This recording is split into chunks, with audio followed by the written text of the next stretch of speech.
We're broadcasting from the sweatpants capital out here in Western Canada. So we're not Torontonians, we're not Ontarians, but we do have a lot of viewers there.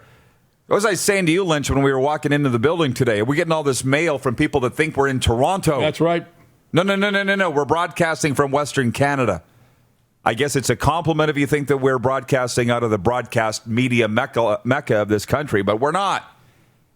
So when it comes to Toronto real estate, it's not my jam. That's all that I'm saying. Yeah.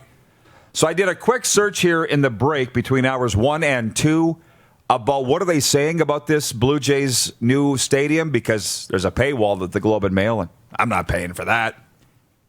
What they're saying, Lynch, is they want to build a new, smaller stadium for the Blue Jays downtown. Because you know what I was thinking, and what some of the viewers have immediately jumped in on this saying, whoa, are they building an NFL-ready stadium?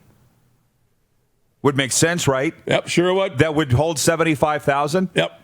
It's not that. From what the little snippets that I've read this morning, that it's a new home for the Blue Jays only, no football. Now, please put up the comment from Chris Bird, downtown Toronto. He says, make no mistake, Rogers is looking to cash in on their amazing real estate position, sell a portion of the land to condo developers that will fund the construction of a new stadium with money left over. Don't get me started on how Ontario taxpayers took this one up the wazoo. See, that's my point. It's not my thing. I'm not a real estate developer, and I'm not a Toronto guy. So Great you guys land. tell me. Well, you know where that land is. Yeah. So. Oh, right on the waterfront. It's perfect. It's beautiful. That'd be fantastic. Probably the most prized land in Toronto. Oh, maybe in Canada. So some of the most prized land in Canada. Chris, thank you for pointing that out. And it also, by the way, if we're going to, on a Flame Tech Football Friday, wind this around to a CFL thing, this is what my friends in Vancouver connected to the BC Lions are saying is the plan for the future of the Lions and BC Place. Right. The guys that want to buy the Lions want to implode BC Place and do the exact same thing. Yeah. Put up condos right where that stadium is and use that money to build one out in, what'd they say, Richmond or Burnaby. I think Burnaby is where they want to build the stadium. But the smaller stadium thing bothers me a little bit. I guess that's going to happen, though. What bothers you? It'll still be effective. Yeah, it'll look okay. Rogers Stadium is really impressive, eh?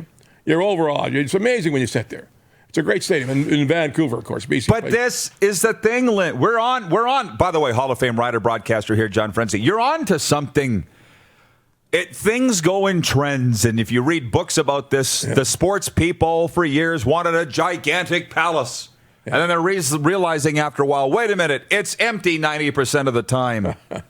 So now they're going to smaller venues, creating demand for tickets. It's one of the biggest problems in the CFL with those markets of Edmonton, BC Place, Olympic Stadium in Montreal. It's the smaller venues that work. And here we've got a big one, beautiful old Regina. Yeah. We built a big one. The best one in Canada, probably. I think you're right. That's the way carry over from last hour, by the way.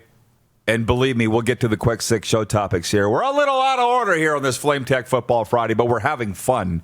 And our intention is to entertain you. But can you put the comment up from Dougal Cameron, the Stampeders season ticket holder from Calgary, who was watching? Because Lynch and I were arguing over what's more important, marketing people or football players. Dougal says, bang on, Rod. Nobody's coming to the CFL to watch marketing teams fail at their jobs for decades. Pay a guy like Bo Levi. That'll sell tickets. Yeah, see, from the Stamps fan, he's on the Bo Levi train. So here's the point, and then I'll get to the quick six show topics. The money's a problem in the CFL right now. And Garrick Jones was with us in hour one. You will remember him because he used to play for the Stampeders, and he played in the NFL for quite a while, too.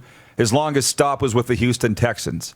And he's now campaigning to be the next general manager of the Houston Texans. And what he said was, CFL teams know there's a million players out there. Good ones, even, will play for almost nothing. And that's why they're cutting the salary cap. 3downnation.com's had a couple great articles on it this week about how the teams are trying to, as Arash says, collude to spend to the floor of the salary cap, the minimum amount on players. And what I'm saying is, where's the business operations cap? Where's the cap on CEO salaries and the number of marketing people, which, quite frankly, if you look at the numbers, haven't been doing a great job for a long time in the CFL? Why are you not cutting them? Why are you cutting the product? One category that's really high, biggest expense, CEO.